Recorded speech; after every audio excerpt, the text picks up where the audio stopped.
Can you believe it's been 40 years since the Honda Accord has been introduced? This is the all-new 10th generation model. And the one thing about the Honda Accord, in my opinion, it's always been in the driver's category, a car that rewarded you with great transportation, but was also fun to drive. So we're here in Jasper, Alberta to find out more about this all-new car.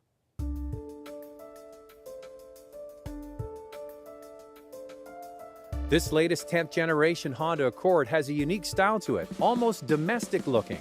It's got a wide chrome bar across the front with almost a bullnose design, framed by LED headlamps with low beams. And on the top touring model, you get LED low and high beams. Around the back, looks slightly like the Chevy Malibu. You have to decide whether you like it or not. Well, having a look inside this new Accord, there's similarities across all of the trim levels. You get a 7-inch TFT screen behind the steering wheel, which is only half of the instrument cluster. So half of it's digital, half of it's analog. And then you look at the center and you get a high-mounted tablet-style screen that's 8 inches. And it's similar to other Honda products. It looks better than what we've seen in the Civic and the Pilot recently. It has a nice sort of matte finish on it. Doesn't show fingerprints the way some of those earlier iterations do. Nice thing is people are loving cell phone integration these days. It comes standard with Android Auto and Apple CarPlay across the entire line. Now we're in the Touring. Nicely fitted trim in here with the open pore wood on the dashboard. You can get different looks depending on which trim you choose. Now, we recently had a chance to drive the Camry.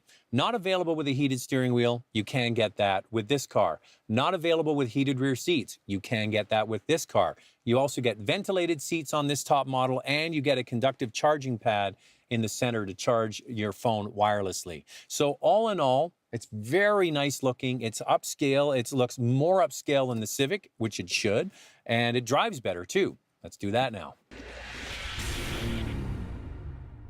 Now, many manufacturers are getting better fuel economy because of regulations and carbon emissions by putting in smaller engines. And that's the exact same case with this Accord.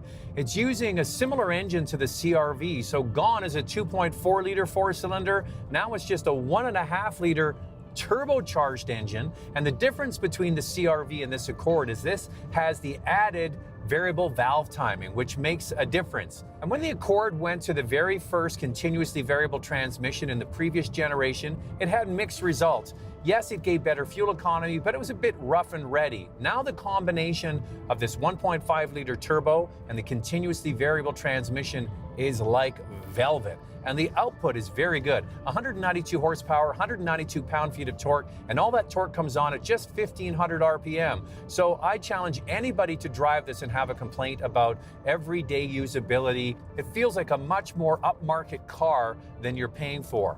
Then you add in things like you have a sport button here or an eco button. Depending on what kind of driving you want to do to get greater efficiency or sportiness, you have that.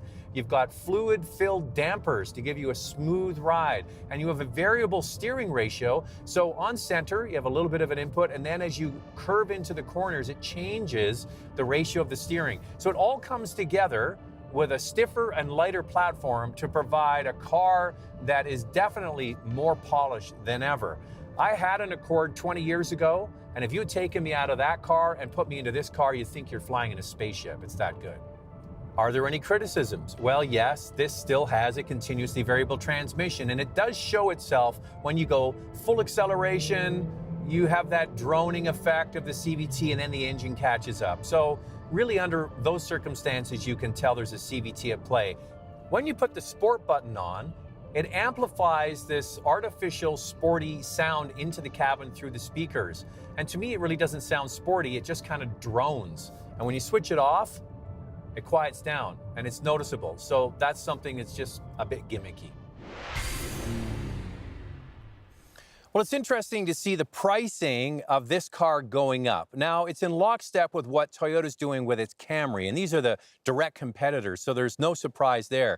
But both companies have told me that there's a lot more content in these cars. For example, Honda Safety Sensing is standard on this car. That's a big win for consumers. You also get a more efficient and powerful turbo four-cylinder engine. You get LED headlamps. So that all adds to the value package, but a base model with an automatic is almost $28,000. So that's not inexpensive. And a top full load, the one I have here, is around $38,000, almost $39,000. Styling definitely is different for Accord, but one thing hasn't changed. This is a driver's car. It feels great out on the open road, and you have to decide whether you like the new technology. Can you believe this new car is the 10th generation Accord?